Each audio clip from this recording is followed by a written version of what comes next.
पर्व न्यूज। आरंभ एका नव्या पर्वाचा।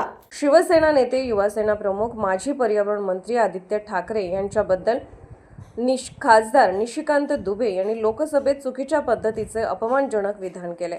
ज्या विधानात काही सत्यता नाही, काही तथ्यता नाही, त्याच्यामुळे निशिकांत दुबे यांचा मनसुबा एका चांगल्या व्यक्तीला बदनाम करण्याचा ठरवणारा दिसून येतो। म्हणूनच कोल्हापूर शहर शिवसेनेच्या वतीने शिवसेना शहर प्रमुख मनजित माने यांच्या नेतृत्वाखाली दसरा चौक येथे निशिकांत दुबे यांच्या दुबे यांच्या विरोधात घोषणाबाजी करत शिवसेनेच्या वतीने निदर्शने करण्यात आली।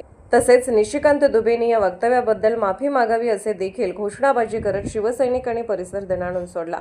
यावेळी अनोख्या कोल्हापुरी चपलाची प्रतिकृती केली होती। यावेळी उपस्थित शिवसेना उपनेते संजय पवार, जिल्हा प्रमुख रविकिरण इंगवले, सहसंपर्क प्रमुख विजय देवणे, महिला जिल्हा प्रमुख प्रतिज्ञा उत्तुरे, उपजिल्हा प्रमुख स्मिता सावंत, शहर प्रमुख विशाल देवकुळे, तसेच राजू जाधव, शुभम पाटील, दिनेश साळुके, सुमित मेळवंकी, सागर साळुके, रीमा देशपांडे, दीपा शिंदे, अभि दाभाडे, गोविंद वाघमारे, रुपेश रोडे, हर्षल पाटील, आदित्य हुलजी, अनिता ठोंबरे, कीर्ती जाधव आदी उपस्थित होते।